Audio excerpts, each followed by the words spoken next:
Hello, welcome. All right. So as I'm getting the names down here, I hope that you guys did fairly well on your test. And hopefully you have a feel now for my style of writing the tests. And that's what you can anticipate in the future. No problem. No problem. Thank you, Kennedy, for letting me know that you're at work. Let's see here. I appreciate that. Ryan, thank you as well. It's a good. Yeah, I'm doubly appreciative for that. I know that takes a lot of resources and to balance work with school. It made all the difference in the world for myself.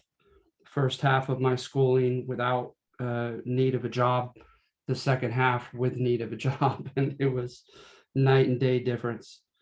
Let's see here. So as I'm getting these names down, I just want to tell you again that I appreciate you making it. And as this is the closest thing we have to meeting in class,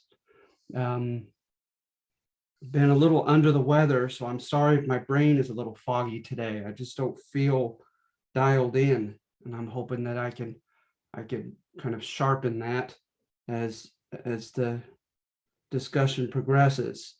But let's see here. Good. Sorry it takes me so long. Let's see here. So what a subject we have today, right? With overseas imperialism. Overseas imperialism entails a lot as far as just hard data, the basic chronology, the basic narration of what we did overseas, as far as getting our tentacles involved in other countries in the Caribbean and the Pacific Ocean, etc. And all right, great. I finally have the names down. So hopefully, without the burden of double tasking, my brain can function to a slight degree. All right, and so what you will see, and I apologize, I don't think I've put this up yet, and I'll have a PowerPoint to put up as well, okay? But the first one, right, is we're dealing with causation. Is what you see here is that it's unmistakable that the United States is going to grab the Philippines, Puerto Rico, we're going to grab the Hawaiian Islands, we will purchase Alaska by 1867.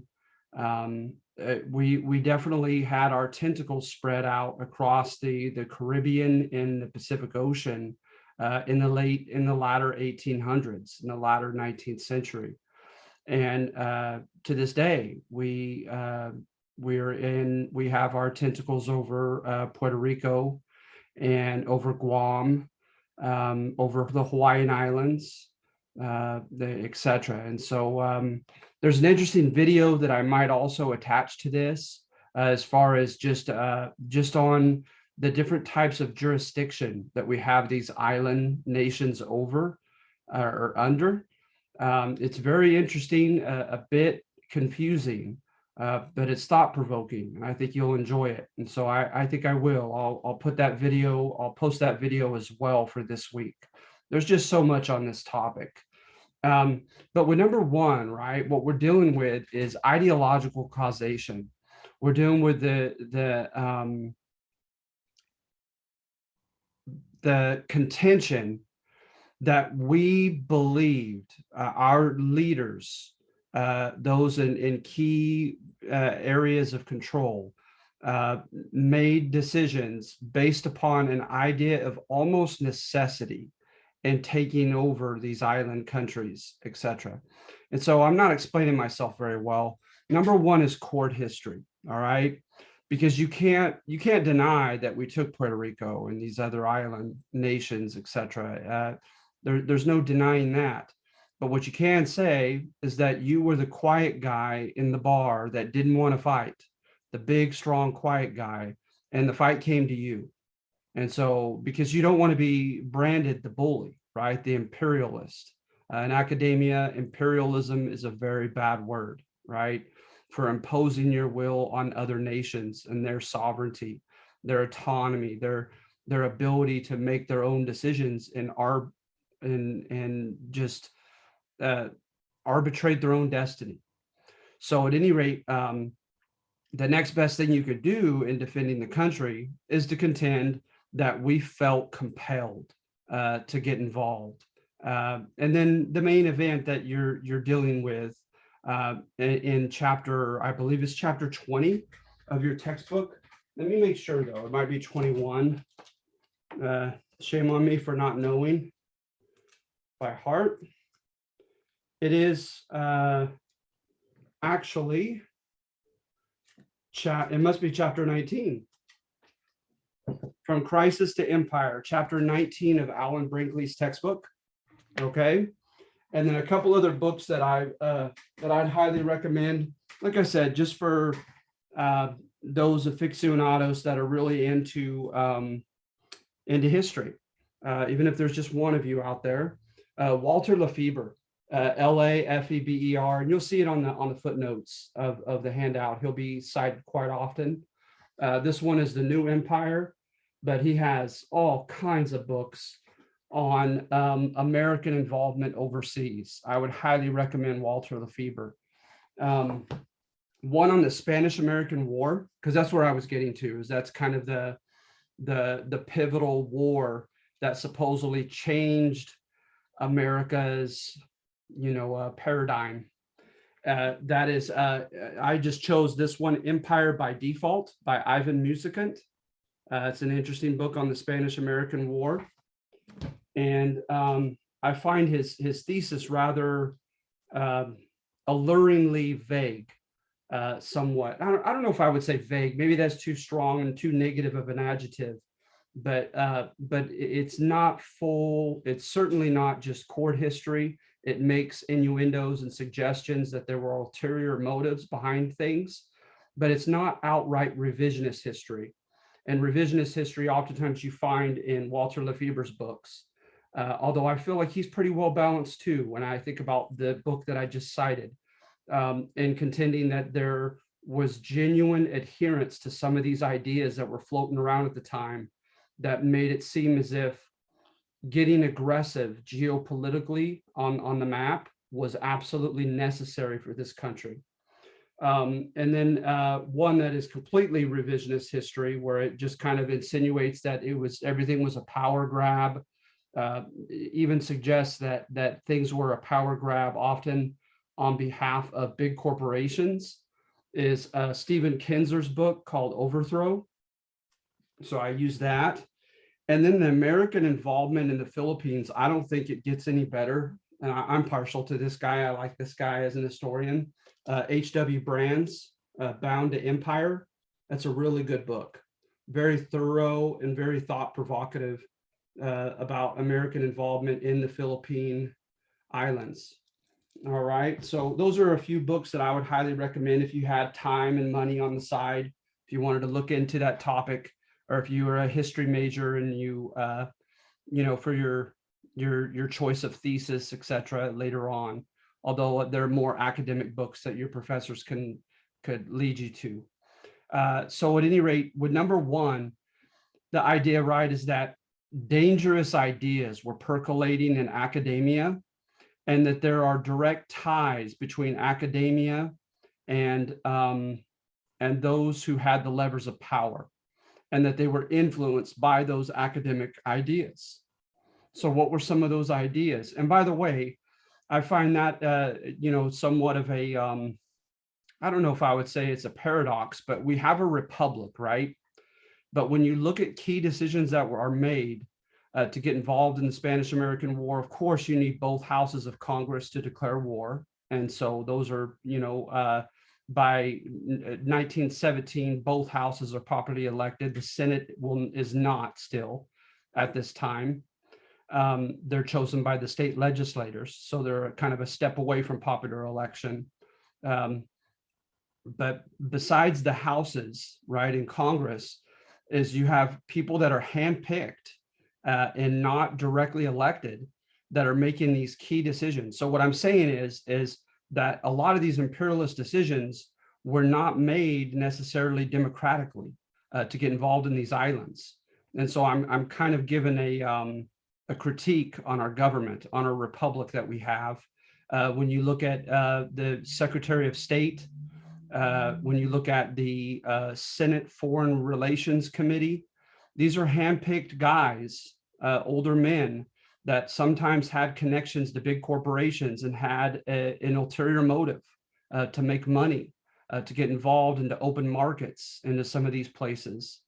And that's something that you have to contend with when you do the historiography of this topic, when you do different historical interpretations as to why we did what we did. So some of the history on this topic is highly revisionist. It's highly cynical of our government. It's highly cynical of unelected older men who made these unilateral decisions to get involved in these island nations. And that's something to contend with when you do this topic. But nevertheless, number one, I would make the argument is court history, because it's trying to somewhat defend the country and contending that we felt compelled. We felt compelled to get involved more heavily in the world outside continental US. Because of course, namely, right, the European countries beat us to the punch, and they were carving up Africa and Asia and these other continents, and they were getting involved in Central and South America, the British in Nicaragua, for instance, et cetera. And so we felt supposedly compelled to get more aggressive geopolitically. And when I mean geopolitically, like geopolitics, right? I think of like looking at a map and seeing it as a chessboard and dealing with contingencies, right? Like what if Germany takes the Samoan Islands? Where might they go from there? What if they, as a possible threat to the United States interests, not just interests, but our safety and our well-being, what might be their next step in the Pacific Ocean? And so should we look at the Pacific Ocean? Should we look in particular at the Caribbean as our proverbial backyard and front porch, respectively? And say, you know what, we have to keep the European powers, these imperialist bullies, out of here, and better us than them, type of justification. So at any rate, you have writings at this time like by Friedrich Nietzsche, and Friedrich Nietzsche contended that society was becoming decadent. It was becoming too well off, too democratic, too weak and fragile. And you have theses from philosophers and historians in the past that have these kind of cyclical theses, whereby they say that, you know, every empire starts with kind of barbaric roots that are very militaristic and very conscious of technological innovation, and they want to be strong and they want to take over other nations, etc. And they're quite simplistic in that respect, but it does them well. And they take over other nations and so forth, and then they get well off, and then they're undone by their success. Perhaps this is a cheesy example, but like, you know, we have yet to have a 3-time consecutive Super Bowl winning team in the NFL, right? That somehow it's hard, it's extremely difficult to stay on top. The success gets to your head, you become complacent, things become too easy for you, and you lose that edge, right? That edge that you needed, that got you there in the first place. And so that's what you see here with Nietzsche, is him contending that society is becoming too well off, too successful, and becoming decadent. And so they need to return to their militaristic and primal roots. And with the primal roots, right, he was highly tied to Darwinism, because remember, Darwinism took academia and took the world, the Western world, by storm. What was it, in the 1850s? And so the idea, right, of like natural selection and so forth, right, that they, what they did is they translated Darwin's works in zoology and they applied it to societies, right? And so instead of just, you know, an animal that happens to have a lucky mutation and having longer legs or stronger wings, etc., being able to survive in a hostile environment more successfully than its contemporaries because of that lucky mutation, you have more of a volitional approach, whereby you say societies, instead of a lucky mutation, societies make decisions that matter on how well they survive and thrive. Are they open to technological innovation, and do they stay that way? Do they keep a strong military? Do they embrace economic changes, like as we see in the 19th century, industrialization, and embrace the new changes economically, right? To stay on top. Because if not, if they make poor decisions, then they're going to, you know, according to some of these writers, they're going to inevitably die out. They're going to fall from their powerful positions, and their futures might be imperiled as far as their safety, because there's always a changing gambit of who's powerful, right? New dynasties always historically arise, old ones fall, etc.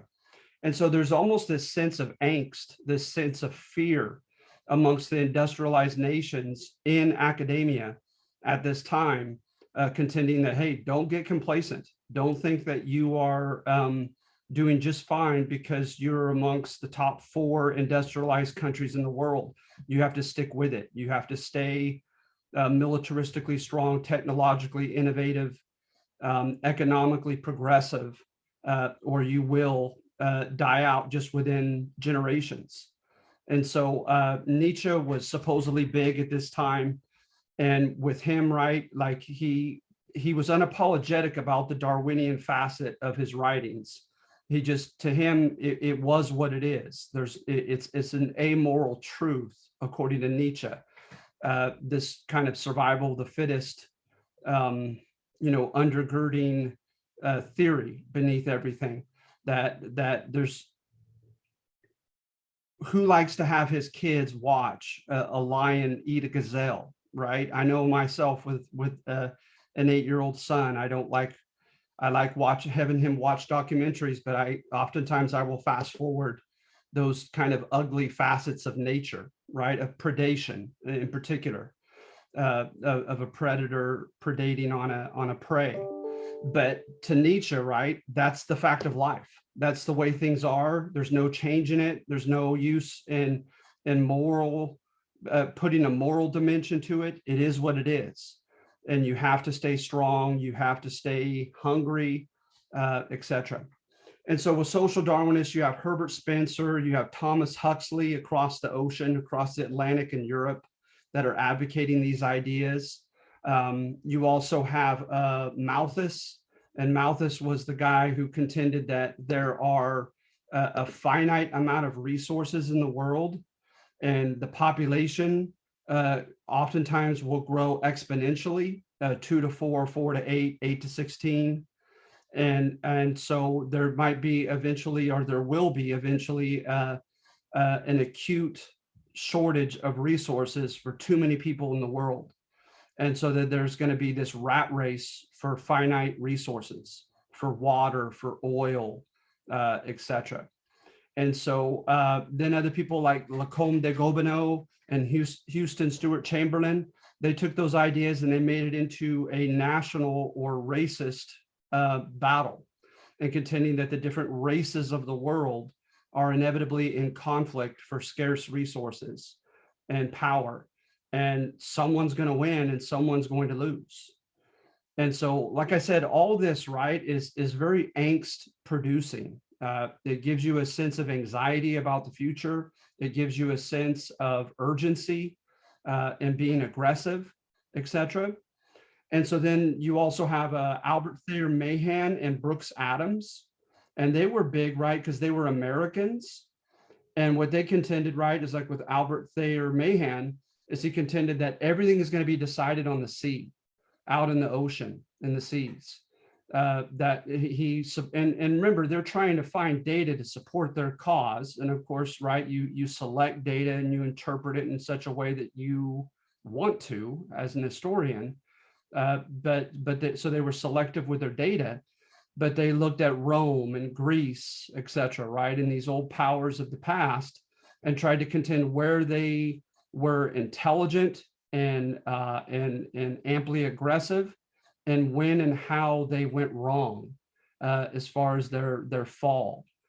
And so, at any rate, he highly suggests that the United States look out to the oceans, right, for future threats. And of course, the threat, and here's another part that's kind of sad to me, is that in a very amoral, worldview, like going back to the predation of animals, is that they were not afraid of Nicaragua.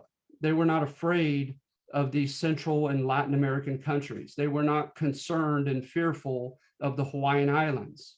But what they saw them as gems, as geopolitical stepping stones to powerful moves by more dangerous potential enemies like Germany and England, etc. Right? And so to them, right, the idea was, and in the writings of this time period, is that these, quote, backward, these technologically and economically backward island nations are inevitably going to be gobbled up by the Germanys and by the Englands of the world if the United States sits idly by.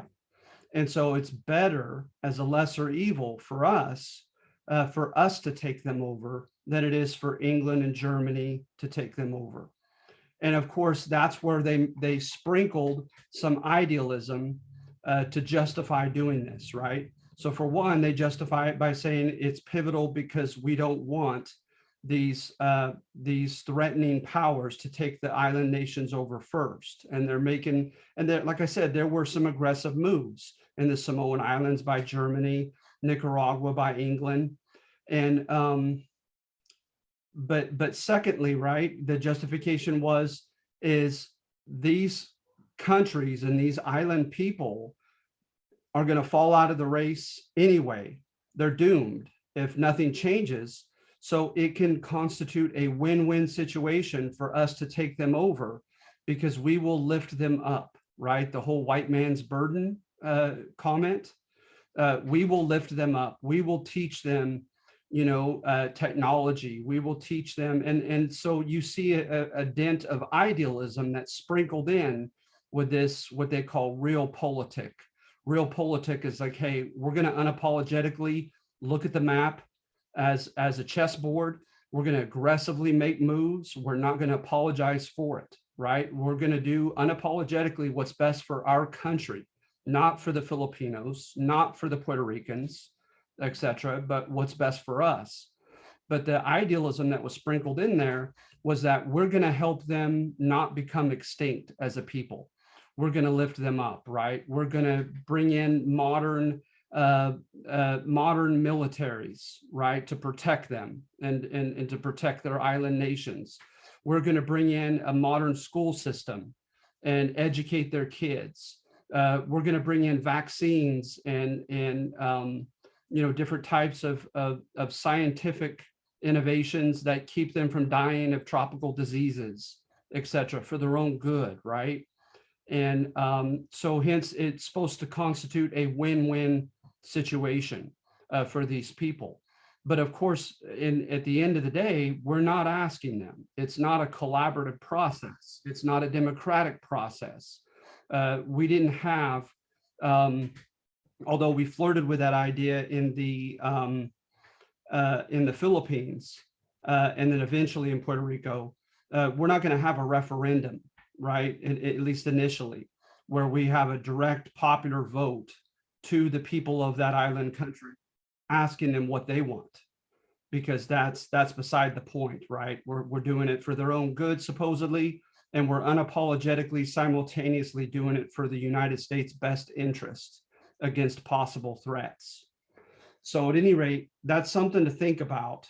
And then in my book, by Walter Lefebvre, for instance, Brooks Adams, when he writes things that are published and along these logical lines, I have here on, and notice though, I haven't mentioned lobbyists yet. And lobbyists are those who are representing big businesses in different sectors of the economy, and they have their own axe to grind. They have their own agenda, right? And wanting to open up these island nations to trade and bring in opportunities to purchase property and make money off of cash crop farming. So like, for instance, in the Hawaiian Islands, sugar. We had sugar baron Haole, right? The Haole was the name that the Hawaiians give to the white foreigners that flooded in the 1820s and thereafter in the Hawaiian Islands. And these Haole families, the Dole family, the Lorne Thurston and his family, they came in and were making a lot of money with sugar cash crop farming and using very cheap exploited what they called coolie laborers, almost like a modern indentured servitude of Hawaiian and Polynesian laborers and Asian laborers in particular, and not paying them well at all and making a lot of money. And they served as a lobbyist group. So notice I don't go that direction on number one. I'm trying to stay in the court history perspective and contending that we felt compelled to do this stuff. And then also when you look at problems and issues we have with the bigger powers of England and Germany, we almost went to war on a naval basis with Germany in the late 1800s over the Samoan Islands.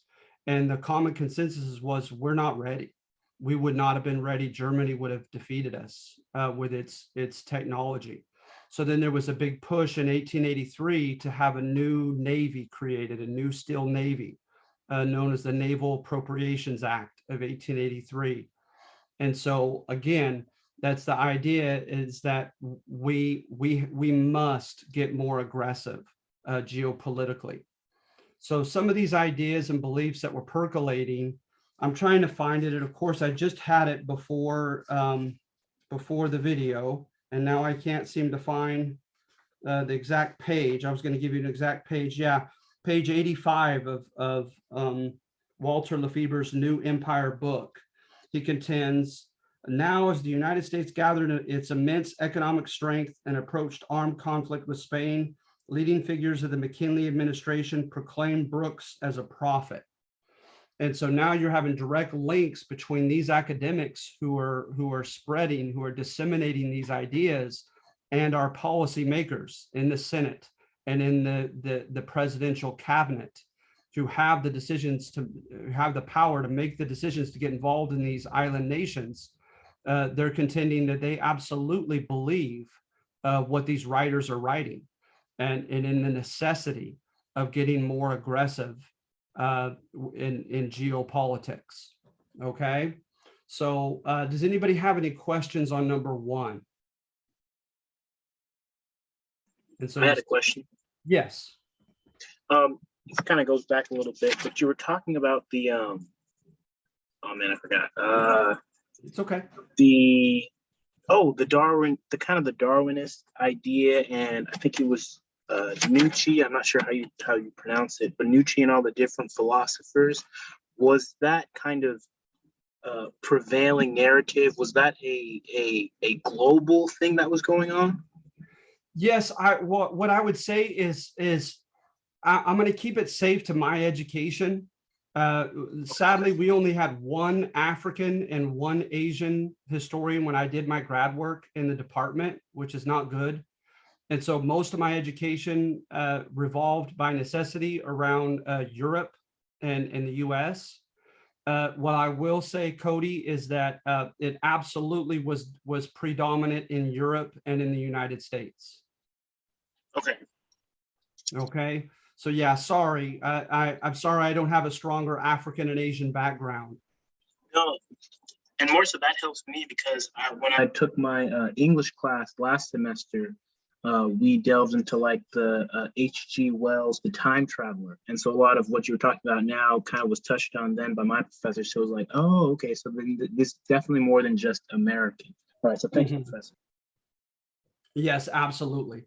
Yeah, a lot of the names that I did mention, right? Gobineau, Friedrich Nietzsche, they were writing in Europe. They were Englishmen and Germans. Gobineau was French. Yeah, so absolutely. That's a great question, Cody, and I wish I had a more extensive answer for you as far as academia in Africa and in Asia. Professor, I have a quick question as well. Sure. When you were referencing this doctrine of basically just, it almost seems like Truman's doctrine, just, you know, pre USSR, it almost seems like this is like a predating emphasis of what American foreign policy will be like, you know, 30 years from now. What do you think about that? I think that's a great connection. I think that's a very logical connection. And I think that especially like what I mentioned about a combination of unapologetic realpolitik, right? Of unapologetically doing what's best for the United States interest and no apologies for that, but with a sprinkling of idealism that it's going to be, U.S. influence is going to constitute a lesser evil than becoming, you know, colonized by some of our enemies, by our opponents. I think that's a very intelligent connection. And just lastly, what would you have opinion about that personally? Like, what do you think it was best for the United States to get involved in these countries? Obviously, we were going to take advantage because the systems in place that we went over, you know, the entrenched faults of capitalism, you know, that's just what happens. You have big businesses, which I don't fault, but it's just the reality. I'm just kind of like, I wanted to know, like, what else could the United States have really done at that point? I mean, let other countries take these islands that are within our sphere of influence. I'm just kind of confused. Yeah, that's a great question that goes over my head. I mean, I'll do my best with that. Man, no, bless you guys for your questions, man. These are great questions. Like I said, I'll do my best with such an intelligent, vast question. But it, you know, hindsight is 2020. And we know that from like looking at the Greeks and the Romans, et cetera, that when you have some type of, like I'm looking at the very word here at the center of the page, American tutelage, when you have anything that approximates kind of a condescending relationship geopolitically between one country and another, it seems to have eventually backfired in the future. There's a sense of resentment. There's a sense of the other of the colonizing agent between the two, as opposed to the colonized, kind of flouting his will and exploiting the relationship. And this will be no different as far as like the how awkward it is to this day with Puerto Rico. I think that, you know, hindsight is 2020, and you see that and especially with today's the way that there really is kind of a zeitgeist, right? A spirit of each generation, and it changes.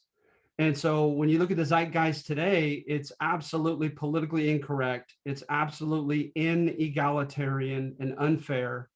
What we did with these island nations, et cetera. They're absolutely, to this day, you go to the Hawaiian Islands, you go to Puerto Rico, there are negative consequences to this that may not still have even fully played themselves out.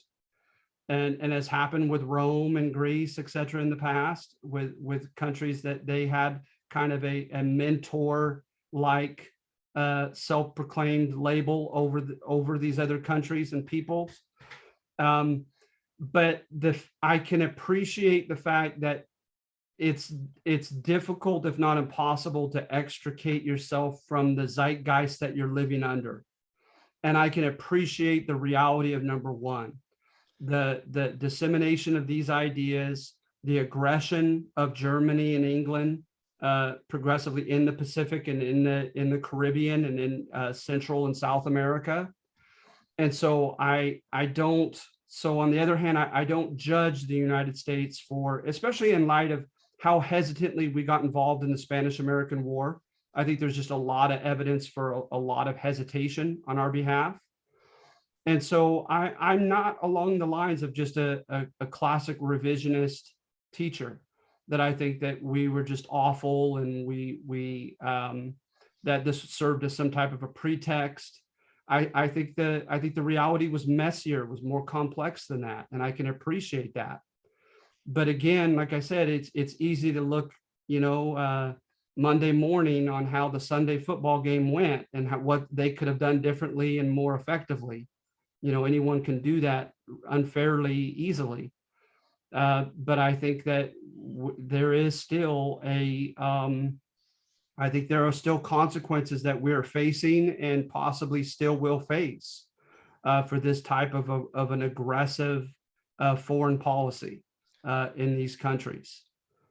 So I don't know. That was probably a very diplomatic answer, Ryan. I'm sorry. No, it's not a big deal. But just lastly, the only thing I'd like to say about that was a great quote that I just remember always hearing from the books I've read was just referencing with the Romans and like their colonization or whatever their conquests. The Romans would create a desert and call it peace. Yes. And that's kind of what reminds me of these imperialistic notions, right? Maybe not to the extent, but in essence, that's what's going on.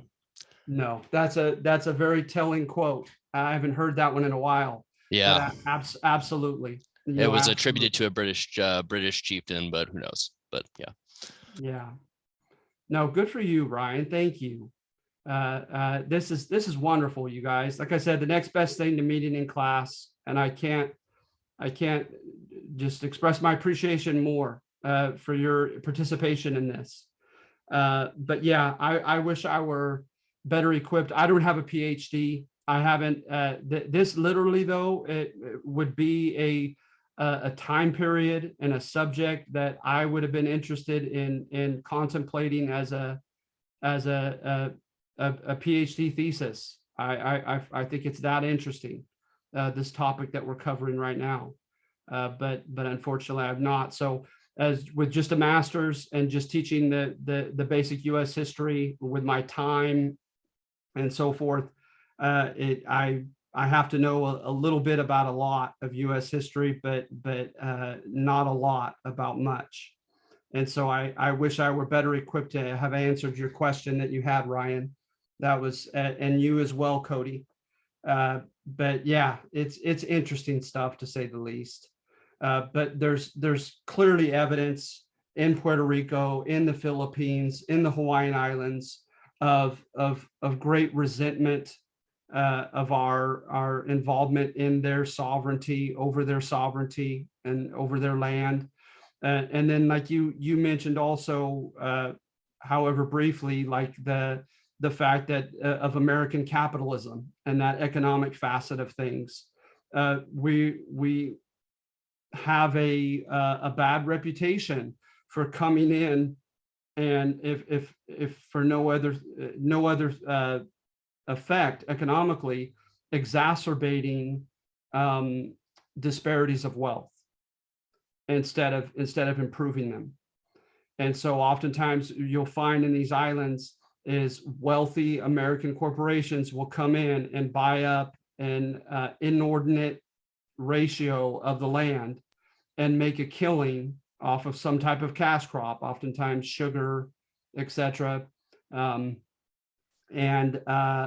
just exacerbate problems, economic problems that were existent on the island itself.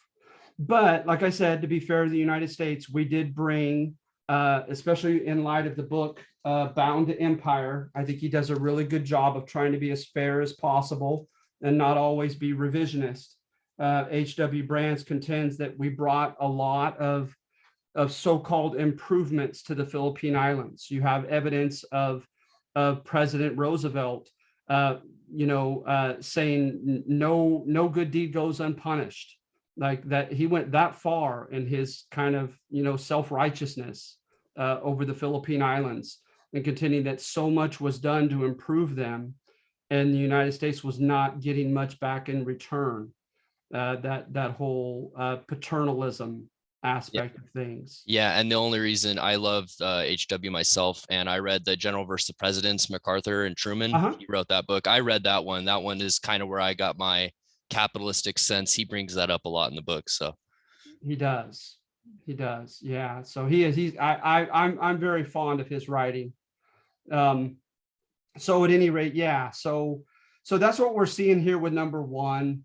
Is I try to contend, right, that the United States at least somewhat did truly adhere, like you see here, condescending, convenient, yes, but completely insincere, no, right? As far as the paternalistic and condescending, facet of our approach to these island nations, and trying to help them out and trying to modernize them, expenditure of funds, of congressional funds, involvement, like, because you got to remember also and this is another example of the complexity of the topic, is the Truman's corollary to the Monroe Doctrine, right? The Monroe Doctrine told the European countries to stay out of the Americas in 1823. And his corollary or addition to it, his amendment to it, was that Latin American countries, you need to, and I kid you not, he literally used the term behave. You need to behave if you don't want the United States to intervene in your sovereignty. You need to become economically or politically stable. No coups, no civil wars, no insurrections and revolutions, etc. Right? And you also need to be economically responsible to your creditors, because when you look in particular at the island of Haiti and Dominican Republic, their German and French creditors began taking over their budget because of the money that they owed to French and German bankers and creditors. And so we get involved and say, no, that's just a stepping stone for European colonization. And so we're going to come in, we're going to directly pay back the creditors, or if there's a coup or a civil war, we're going to bring the troops in, we're going to stop the fighting, and we're going to have a fair election and allow the people of the island to have that election. We did do that. We did that several times in the Dominican Republic. And so you have moments of where it does seem like there is a hint of altruism on behalf of the United States, wanting what's best for these countries and to keep them from becoming easy prey for the European colonizing countries. But at the same time, right, peace and economic solvency are also good for American business. So you have that American capitalism that's always the other side of the coin to our so-called altruistic policies in these island nations, whereby, right, we don't want the status quo to be subverted in any way, because we're benefiting, at least our corporations are benefiting handsomely from the status quo. So if you look up Standard Oil, look up United Fruit, again, especially if you look at a revisionist historian like Walter Lefebvre and some of his other books besides this New Empire, he had one, for instance, it's called Inevitable Revolutions. And he contended in it that American corporations bought up so much land in, like, the Banana Republic, Honduras and some of these other, Latin American nations. And it became so lopsided that there had to have been eventually a cry for justice, for socioeconomic justice. And so that we set things up in such an inequitable manner economically, with our corporations dominating their economies. And oftentimes, like I said, it was just a single cash crop or oil, etc. Or our Vanderbilt and the railroads throughout Panama, so that it pretty much necessitated some type of upheaval, and that was on us. And then, of course, we were not, going to suffer that willingly, and so we would squash down and contend, right, that hey, you have it well and so forth, but it was anything but a healthy relationship. So I thought that was interesting, his Inevitable Revolutions book. But absolutely, and then look at this type of paternalism you see here. This is a political cartoon, and oftentimes they're so telling. But look at the depictions of the people, the negative caricatures just of their facial expressions, their size, etc. So you see there, Cuba, Puerto Rico, Hawaii, Philippines, and they are these students, right, that are learning from Uncle Sam, who's teaching them the ways of Americana. And then look in the back there, you have the Native American who's in trouble, and he's got his book upside down, reading. It's just terrible. You have your Sambo African American cleaning the windows at that time. It's just so awfully telling, that type of paternalism that we employed over these islands and the peoples. All right.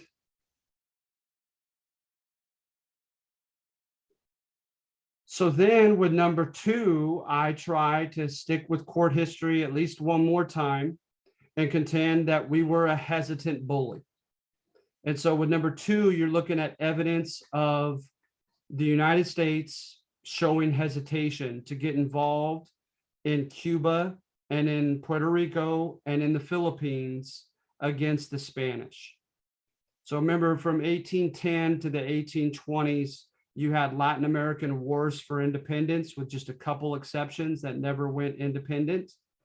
And a couple of those exceptions were, Cuba and Puerto Rico. But Mexico and all these other countries of South America, Argentina, Venezuela, Colombia, etc., Peru, Bolivia, they all win their independence in the 1820s. With the exception of these couple island Caribbean countries. And so Spain, this was seen at this time by the 1890s as a little bit anachronistic, right? It's like, wow, you guys still have colonies, and it's 1895 and the Cubans are beginning to rebel again. The Cubans rebelled in 1878 and it was squashed. They rebelled in 1895. And then here comes, the spring of 1898. They're 3 years into their second uprising, and the United States is finally beginning to get involved diplomatically with this war. With the war, however, you do have people, certain senators from this book that I went by, was Empire by Default by Ivan Musikant. Certain senators that were unapologetically about the financial facets to things. There were, and I was unable to garner from this book a really accurate ratio or number, but there were a respectably high number of dual citizens, of citizens of the United States and citizens of Cuba, who were, many of them who were pretty well-to-do and were sugar planters and cash crop farmers. And when this war broke out, the Cuban fighters resorted to guerrilla fighting. And remember, guerra is war in Spanish. Guerrilla is, the diminutive, like ita and ia in the Spanish language. So it literally means like a little warfare. So guerrilla warfare, you don't follow the international rules of the Geneva Conference, etc. Right? You fight. You take on their supply lines. You hit them and ambush them and hide. You don't take them on toe to toe because, there was an interesting book not too long ago, and I wish I would have bought it at the bookstore, but it's called David and Goliath. And it was, I don't know if any of you have had the chance to read it, but I was able to read about 20 pages of it in the bookstore. It was just fascinating. But it was about how, smaller countries who cannot afford, they don't have the resources to fight toe to toe with their oppressor. They end up fighting little warfare tactics. And so that's what the Cubans did against the Spanish. And so what's going to result from that is you're going to have, what's the expression? You're going to have casualties of kind of like casualties of progress term with the Industrial Revolution. You're going to have people that there's inadvertent danger and harm that befalls people that it was never really intended to befall upon them, but it does nevertheless. So for instance, with the guerrilla fighters, they go to a place and they try to elicit the sympathy of their fellow Cubans, and the Cubans say, no way, I have too much to lose. I'm doing well economically. Spain has been good to me. I'm not going to bite the hand that feeds me. And so then the Cuban guerrilla fighters end up torching their land. And then it started to be reciprocated, et cetera. So there was a lot of arson, of deliberate arson on both sides. And so a lot of people lost property, lost wealth, lost profits. And so you have that in this book. You have a few senators specifically named that came to the United States Senate and told them, we are losing, we as dual citizens and American citizens, we're losing millions of dollars collectively in this costly, war. And so then you have the Fifth and 14th Amendments, and the Fifth and 14th Amendments, right, contend that the United States government is responsible for the life, liberty, the protection of the life, liberty, and property of its citizens. Well, does that mean overseas? Well, it's not clear. And different administrations have interpreted the Fifth and 14th Amendment property clauses in a different manner. But when it comes to our presidents, who ruled at this time, Grover Cleveland, he made it clear, no, the Fifth and 14th Amendments do not apply to overseas investments. Anybody that's invested in Cuban business and lands is doing that at his or her own peril, his or her own risk in Cuba. He said, I will not be brought in, I will not be sucked into this war by arson. And at a meeting at El Galeon, the rebels, right, like Maximo Gomez and Antonio Maceo, they made the decision. They actually stated that they could help pull the United States into this war by destroying the property of dual citizens, of American citizens.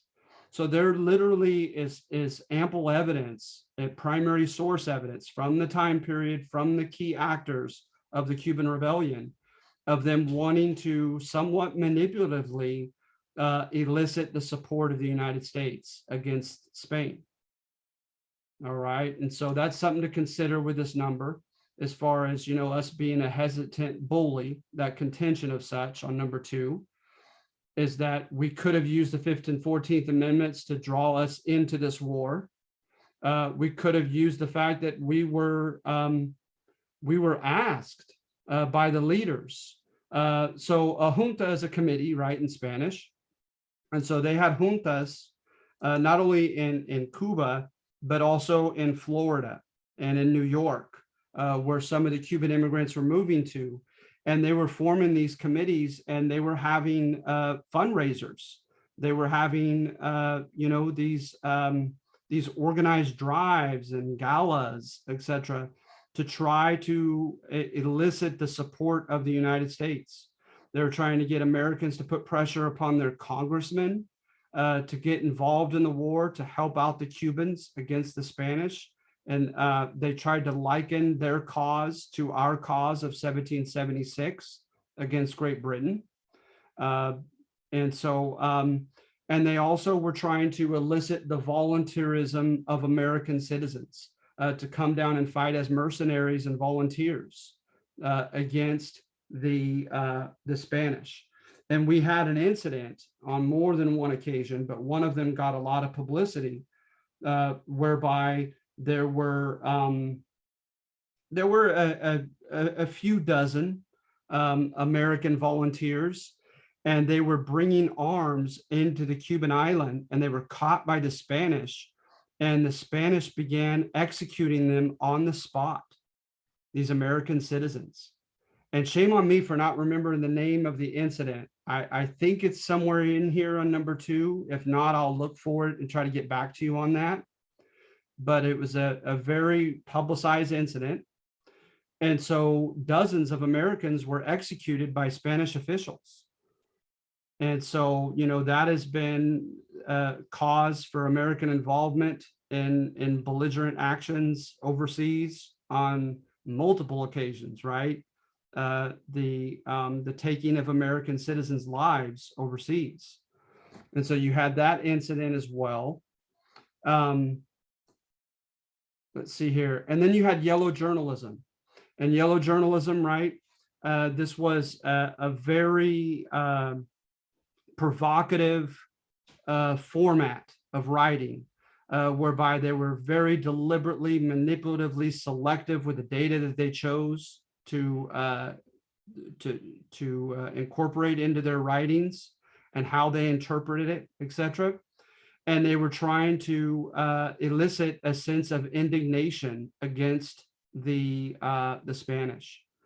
And so, of course, oftentimes you have the phenomenon of scapegoatism, for lack of a better term. And so they found that in Valeriano Weyler. They called him the butcher because he had a reconcentración policy. And literally, I mean, you could look this up by way of YouTube or Google it and look into it. It was an internment policy. This was like an internment camp, a hostile, incarceration system of fighting against the guerrilla warfare of the Cuban rebels, whereby if something happened and Spanish soldiers began to be sniped, etc., right, in a certain village, and no one knew any information as far as the culprits, they would just incarcerate everybody in that village. And there was mass starvation and malnutrition, disease spread, etc., in the tropical climate. And so that didn't help the Spanish out much. So you have here Antonio Maceo. This is Jose Marti, and Jose Marti was kind of the Thomas Jefferson of the movement. He was like the intellectual leader, the writer, the poet. Bless his heart, he was an intellectual leader, and people were contending that he ought to be willing to shed his blood for the cause if he felt so vehemently for it. And I mean, literally just one of the very first battles he got involved in, he was killed. And so he became kind of a martyr-like figure. That's Valeriano Weyler, known as the Butcher by the Spanish, fighting against the Cuban rebels. That's an emaciated victim of his internment policy. And then, of course, you have President Grover Cleveland, and then his successor, William McKinley, who did finally make the decision to get involved in the war.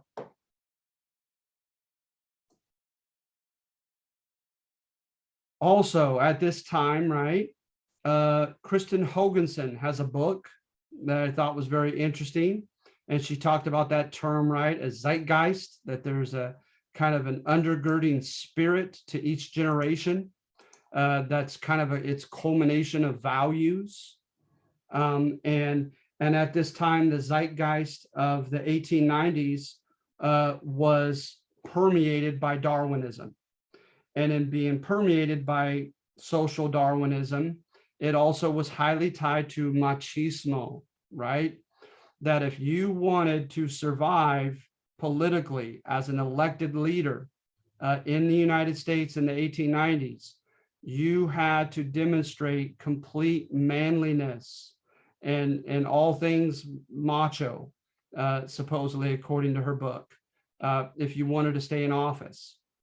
And notice both of these presidents, while the Spanish-American War was going on, while the Cuban Rebellion, the Cuban Revolution was going on, neither of them was tied to machismo at all, anything but. Although I would make the exception with his fight against labor and on other issues, Grover Cleveland kind of maintained somewhat of that image, but certainly not McKinley. And so to her, right, I think you know where I'm going with this, is she contended that it was imperative for the president to take a stand on this Cuban issue and to look manly in doing such, and having a sense of fortitude and a sense of decisiveness, right, and courage and strength, etc. And so then you have the Delomé letter, and the Delomé letter, the Dupuy de Delomé. He wrote a letter and said, I don't think, to another Spanish diplomat, I don't think we have to worry much about the United States, he said, because the American president doesn't have much of a backbone. Because the Spanish and the Cubans sent envoys, right, here to the US to try to elicit our support. Or in the case of the Spanish, to try to keep us out of it and let them deal with what they considered a domestic issue for Spain there in Cuba. And you have to remember also, right, the geopolitical facet of number one to this topic, right? All the writings that were going on about looking at the globe as a chessboard and geopolitically significant areas. It was universally considered in academia and much so in different administrations and in the Senate, that Cuba was to be considered geopolitically significant for us. For no other reason of proximity, right? 90 miles from the Florida coast. And so Delomé wrote this letter and it got into the press, and the press ran with it and said, the Spanish don't fear our involvement. They think our president is a coward. So again, right, if the new president, at this time it was McKinley, because like I said, his predecessor stayed out of this war for the duration of his second term. So you had the Delomé letter. And look at Senator Chandler. Look at his angry boast in Congress. We will declare war in spite of him. And according to primary source accounts from the White House, William McKinley spent nights sleeplessly, weeping, right? And, you know, again, the whole zeitgeist at this time, and this is getting out into the newspapers, that the president can't sleep, that he's crying in the middle of the night, agonizing over this decision, does not want to get involved in the war. And you might make the case that in American history, at least, that's quite anomalous, right? That's quite out of the ordinary, especially when you have presidents like, you know, Polk, who wanted the Mexican Far West and was unapologetic about it. It just played into the role of the white devil in Latino history, you know, so conveniently and so well. Now you have this case. So you have that with McKinley and depictions of him. And then you also get into his personal life with his biographies. He had a wife who was very fragile psychologically. She probably had some type of ailment that would have been diagnosed today. I'm not sure what, It may have been tied to bipolar disorder. But at any rate, she had so great social anxiety, etc. And he is depicted as being just saintly with her and being just a very soft, compassionate man.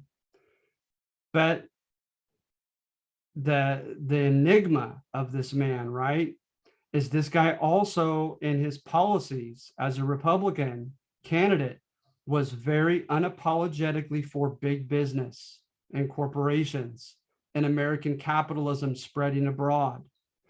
He also, in multiple speeches and contending that eventually he was going to have to make a decision about the Cuban issue, contended that millions of American dollars are being destroyed and lost in this costly war. So made it very clear that he was mindful of the economic facet of everything, not just the humanitarian facet to things, right?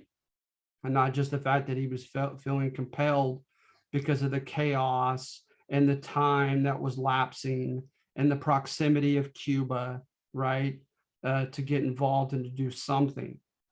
Then you had the USS Maine, and you're probably familiar with this incident.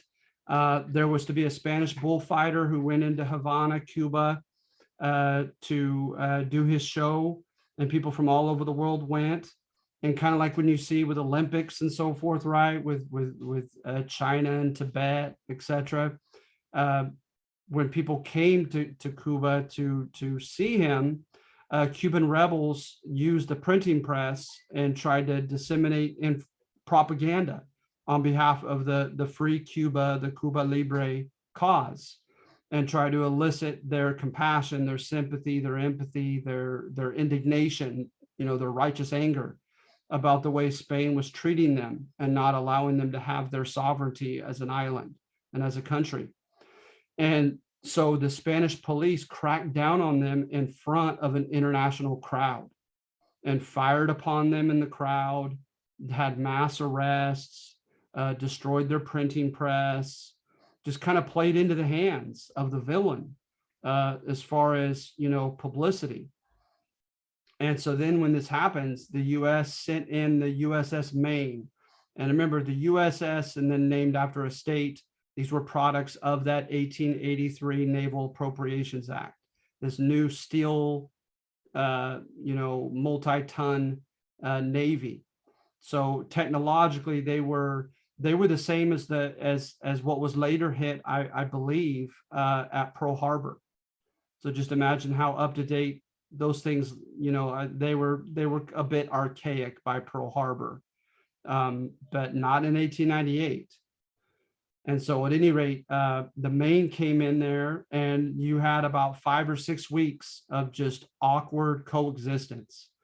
The Spanish coming aboard the American ship as a measure, as a diplomatic overture of goodwill. Americans doing likewise, visiting the Spaniards. But it was meant there to be a reminder of American might, and to remind the Spanish that, hey, you have American citizens here in this island, and they have a champion in the United States, Navy. And so after about 6 weeks, it mysteriously blew up. And what do you know, right? The Americans send a scuba expedition. The Spanish send one as well. And in one part of like the hull of the ship, it was like the two different sides of the ship. One, there was evidence of an inward blast, and the other one, there was evidence of an outward blast. So the outward blast evidence, right, suggested some type of implosion from within, an accident. And then the inward blast suggested some type of extraneous source, like a mine, that was offensively used against it.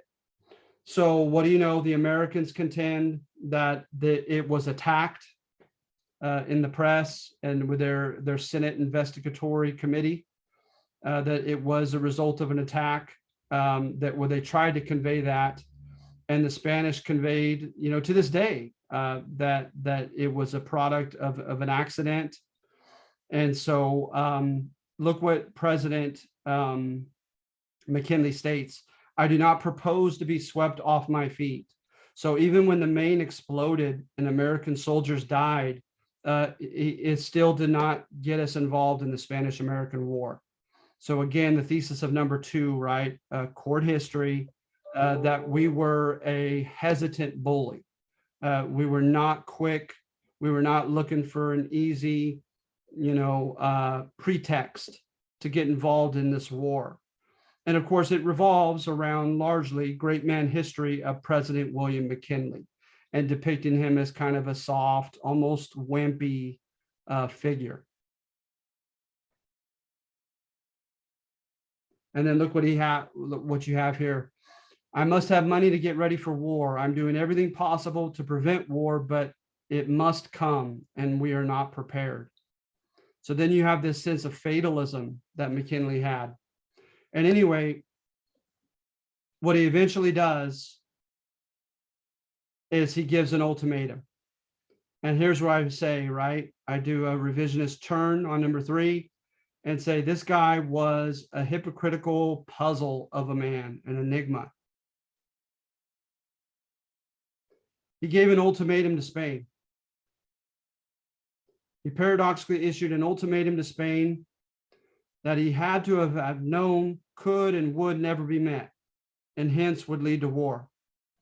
He gave Spain a set date by which she must either crush the Cuban rebellion, which she had failed to do in 3 years, or come to an agreement with Cuban rebels, which again, McKinley should have known was impossible. Spanish politicians simply letting glorious and profitable colonies go would be tantamount to political suicide, and Cuban leaders immediately announced their demand for nothing short of complete independence from Spain.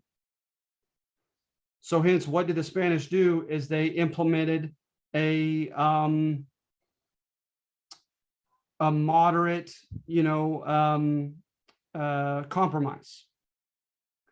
They had parliamentary elections, and out went the Canovas, and Canovas was kind of more of a hardcore conservative, put the Cubans in their spot, in their place.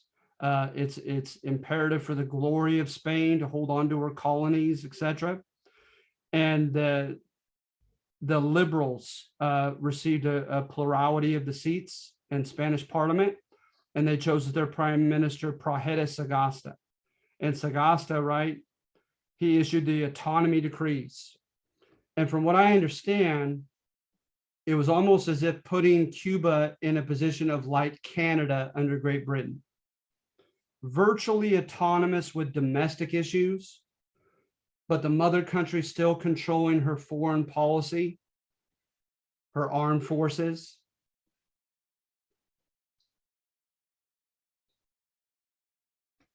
So again, right, the Cuban rebels said nothing short of complete independence. So this was too little too late.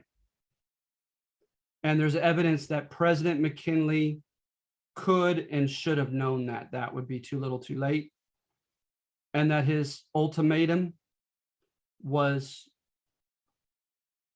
it was impossible. So then once he gets involved, and then so Spain doesn't meet the ultimatum, and that is the official reason for which he asked Congress to declare war. Spain did not end the rebellion or did not come to terms with the Cuban rebels in time. All right. So then as soon as he begins fighting, however, he decides to fight in Puerto Rico and fight in the Philippines. So what seems to be rather inconsistent about that? Puerto Rico accepted, the Puerto Rican leadership, you guys, accepted the autonomy decrees. So literally, our generals were given information telling them, warning them, we don't know what the Puerto Rican reception will be to the United States military entrance upon their island, because they accepted what the Spanish offered. So Cuba was much different, right? Because their leaders had overtly asked for help. Puerto Rico did not. All right. And neither did the Philippines. When you look at the Philippines, they had an organization, Katipunan. I probably butchered that, and I apologize. But the Katipunan organization was like their rebel, like Sons of Liberty, if you will, right? Like our Sons of Liberty and our war for independence. And it was led by, at this time, they had a couple leaders before him, Emilio Aguinaldo. And Aguinaldo made it very clear he was very suspicious of American help for the Filipino people. And you could easily surmise what the basis of his suspicion. He was worried that once the Americans came in to help the Filipinos, they wouldn't leave when the war was done. And how ironic, right? Because that's exactly what we did. So we helped the Filipino people. There's evidence that we did not work with them on any way that was considered, egalitarian, on equal footing, but rather condescending toward them. When the Spanish surrendered in Manila, we accepted their surrender and did not allow any of the Katipunan or other leaders of the Filipino insurrection to join in the ceremony. The Filipino people met at a place called Malolos and made a constitution known as the Malolos Constitution. There it is. And it was modeled after the United States Constitution, a federal democratic republic. And what did our president in his administration say? No, don't be silly, Filipinos. You're not ready for that type of government. You're not prepared for self-government. And they used both nature and nurture arguments in defense of that. By nurture, they contended that the Spanish had never allowed the Filipino people to engage in self-government. So they had no practice at self-government, which of course wasn't their fault. But they also mentioned essentialist stereotypes and essentialism, right? That people are different and inferior by nature. And say that they were a Malay people.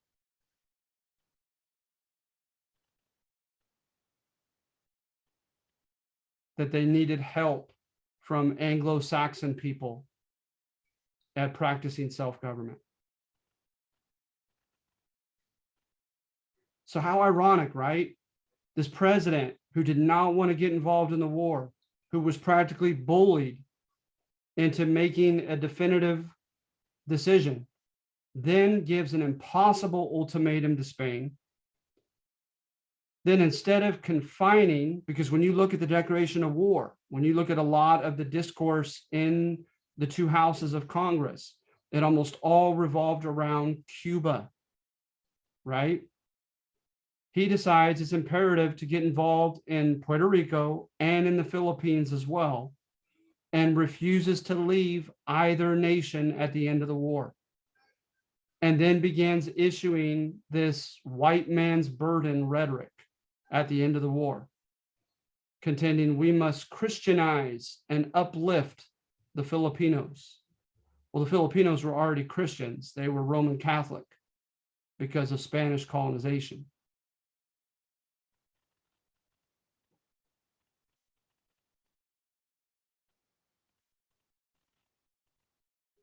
So who was this enigma of a man, this William McKinley? And he would be assassinated. And then just to show the complexity of this person, he forgave his assassin and told his security personnel to stop striking his assassin as he lay dying,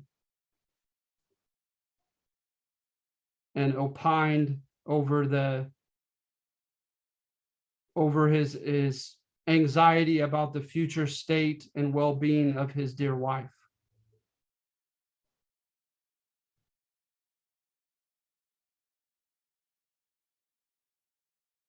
All right, so any questions or comments?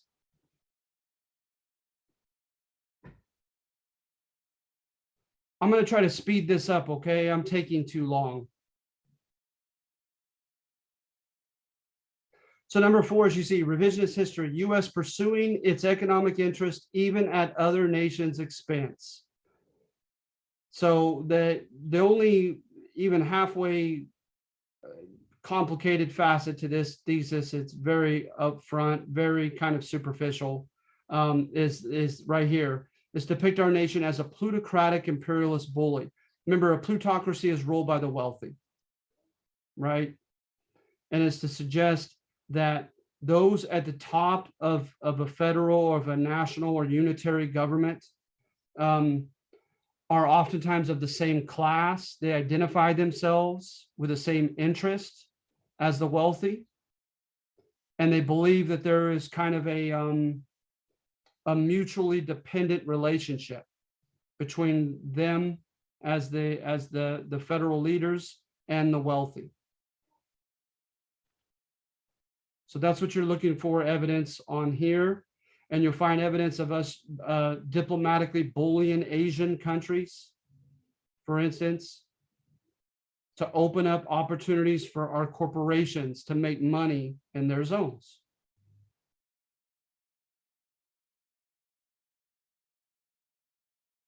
Us getting involved in an internal Haitian civil war, promising one side military support in return for economic concessions should that gentleman win.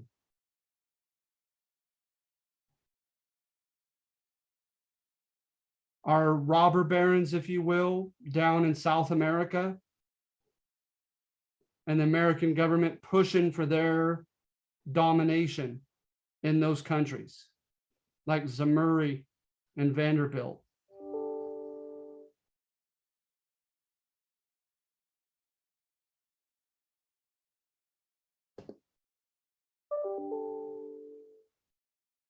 And then oftentimes we had a Secretary of State that to me represented the bridge between the wealthy corporations and the federal government. And I think there's an example in James G. Blaine. He was a firm believer in the ideas that were espoused on number 1.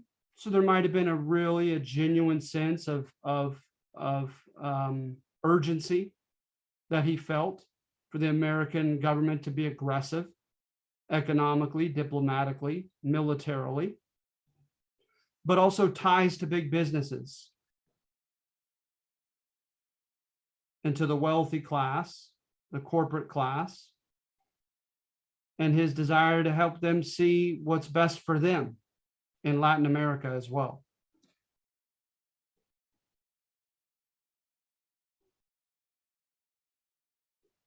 And then number 5, is so much as stated in the title, is you're looking for evidence of America having some good intentions over the Philippines.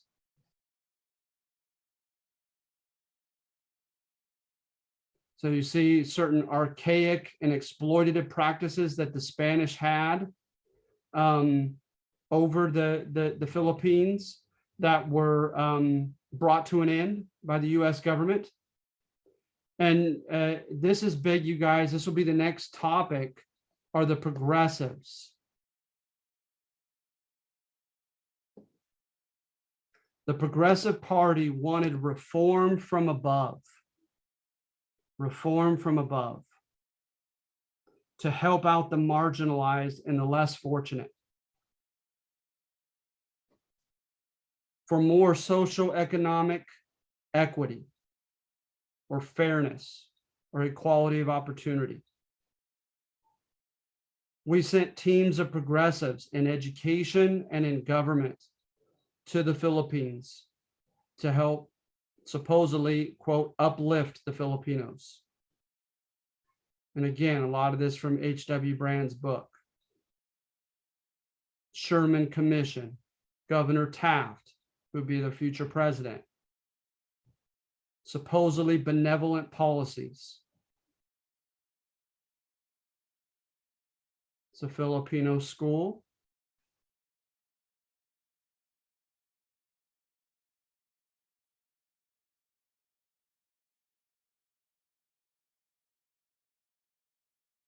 And if you don't mind, I'd like to have something to go over on when we go over test 2. I think I have at least one question on Hawaiian history, and I'd like to save that for the test week. Okay.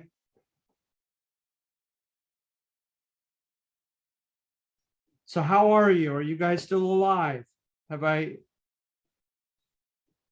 caused your demise via boredom? Still with you, Professor.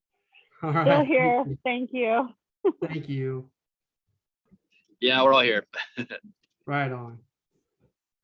I didn't see this in our modules yet, though. This Oh reading. yeah. You know what? I haven't even put it up yet. I'm so sorry. No problem. I was just Yeah, commenting on no that. excuses at all. I'm teaching a new class at another institution, and so I've just prepared that and have just finally have it ready. And then I had forgotten to put yours because I haven't changed this one. So yeah, no excuses. It should be up by now. I will do that as soon as we're finished here. Okay. Thank you. You're very welcome. Thank you for your patience. All right, you guys, I appreciate you as always. And you guys have, I think I'm going to write down for today. I think I'm going to give you 10 points for today. So I've kept you for a long time. I've kept you for an hour and a half.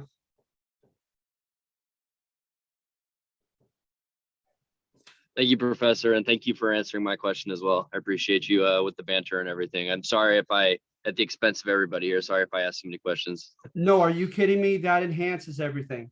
No, thank you, Ryan. And I invite that. Same thing with Cody and anybody else for that matter. You know, in my class, if we were to meet in class, I try my best to try to think of provocative questions to get dialogue going in class. So it's not, you know, that whole sage on the stage pedagogy of a teacher just, you know, spilling out lectured information to a passive group of students, that's beyond passe. And I invite that. I love that, Ryan. So thank you. Thank you, Professor. All right. So you guys have a great week. Okay. Thank you, Professor. You too. Thank you. You I appreciate too. you. Thank you for hanging in there.